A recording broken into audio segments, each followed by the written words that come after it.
எல்லாருமே சந்தோஷமா இருக்கும்போது பரமன மட்டும் காணோம். "இங்க பாருங்க இளமதி, நீங்க பண்றது கொஞ்சம் கூட சரியில்ல. போய் பரமன கூப்பிடு இளமதி, சொன்னா கேளு. அவன் மேல எந்த தப்பு இல்லன்னு உனக்கு தெரியும்ல. எனக்கு ரொம்ப கஷ்டமா இருக்கு. பரமன நல்லா திட்டிட்டேன். மறுபடியும் கூப்பிட ரொம்ப கஷ்டமா இருக்கு. அங்க தான் பரமன் நிக்கிறானே, போய் கூப்பிடு" அப்படின்னோனே இளமதி போறாங்க கூப்பிடுறதுக்காக. ஆனா பரமன் அங்க இல்ல.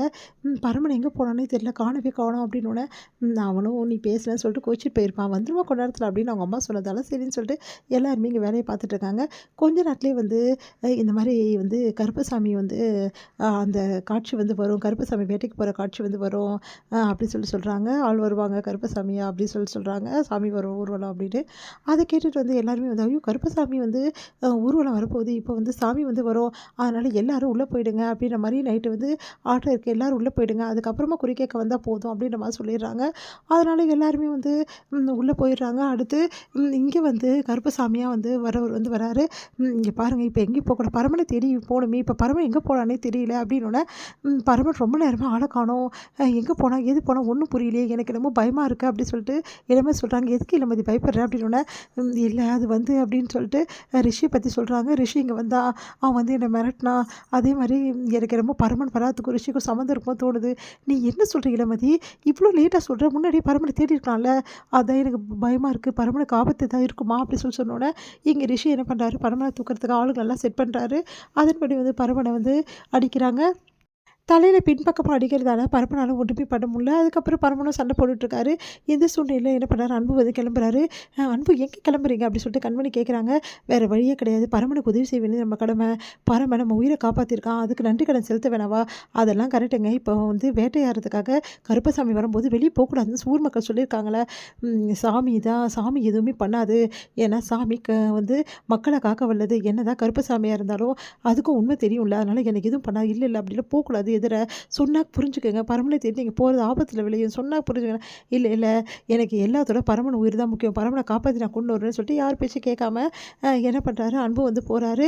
இங்க வந்து இப்ப ரிஷியோட ஆளுங்க எல்லாருமே வந்து பரமனை அடிச்சிட்டு இருக்காங்க. கரெக்ட்டா அன்பு அங்க வந்துடுறாரு. அன்பு வந்து கரெக்ட்டா பரமனை வந்து காப்பாத்துறாரு. எல்லார் பிடியிலேருந்தும் எல்லாரும் தாக்கம் வந்தோனே பரமனை காப்பாத்தி வந்து ஒரு இடத்துல பரமன் வந்து அப்படியே விழுந்துடுறாரு. பின்னாடி அடிச்சுட்டோன்னே, அப்படியே விழுந்தோனே அந்த பரமனை தூக்கிட்டே வந்து வந்துட்டுருக்காரு. அப்பதான் கருப்பசாமி வந்து இந்த மாரி வேட்டைக்கு வராரு. அத பார்த்துட்டு வந்து பயந்து போயிடுறாரு. நம்ம வந்து அன்பு. அடுத்து வந்து ரொம்ப மனசு திடகாத்திரமா வந்து ரொம்ப கஷ்டப்பட்டு கூட்டிட்டு வந்துடுறாரு. பரமன தூக்கின்னு வரத பார்த்துட்டு எல்லாருமே ரொம்ப பயந்து போறாங்க. பரமனுக்கு என்ன ஆச்சுன்னு சொல்லிட்டு தண்ணி தெளிச்சு எல்லாரும் எழுப்புறாங்க. அப்ப பரமனுக்கு என்ன ஆச்சு அப்படின்னு சொல்லிட்டு பயங்கரமா அழறாங்க. தாங்க முடியாம வேதனையில அப்படியே தாங்கவே முடியல இளமதியால. "பரமா எழுதுக்கு பரமா, ப்ளீஸ் பரமா, சொன்னா கேளு பரமா. நான் உன்ன வந்து ரொம்ப பேசிட்டேன். என் மேல தப்பு தான். நானே வந்திருக்கேன் பரமா. இப்ப நான் வந்தா எழுந்துப்பேன்னு சொன்னேன்ல" அப்படின்னு சொல்லிட்டு இளமதி கதறி துடிக்கிறாங்க. அடுத்து இளமதி வந்து இந்த மாரி வந்து தொடர்ந்து வந்து பரமனை எழுப்பி அதுக்கப்புறமா வந்து கத்துனோனே, அதுக்கப்புறம் பரமன் கண்ண திறந்து பார்க்குறாரு. "பரம எழுந்துட்டான். எனக்கு இது போதும். சாரி பரமா" அப்படின்னு. "பரவாயில்ல இளமதி" அப்படின்றாரு. அடுத்து வந்து "என்னாச்சு பரமா?" அப்படின்னோனே, தெரியல. சில ரவுடீஸ் எல்லாம் வந்து பின்னாடி இந்த தலையில அடிச்சதால என்னால ஒண்ணும் பண்ண முடியல. நல்ல காலம் சார் வந்தாரு. இல்லைன்னா என் நிலைமை ரொம்ப மோசமா இருக்கும்" அப்படின்னோனே, "ரொம்ப தேங்க்ஸ்ண்ணா" அப்படின்றாங்க. "பரவாயில்லம்மா, இதில என்ன இருக்கு?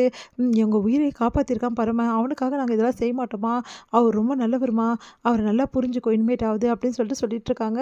இங்க வந்து என்ன பண்றாங்க, வேட்டைக்கு போயிட்டு வந்துட்டு சாமி வந்து குறி சொல்லுது அப்படின்னு சொன்னோனே, எல்லாருமே குறி கேட்கறதுக்காக வராங்க. இங்க வந்து கருப்பசாமி கிட்ட கருப்பசாமி வந்து எல்லாருக்குமே வந்து குறி சொல்லிட்டே இருக்காங்க.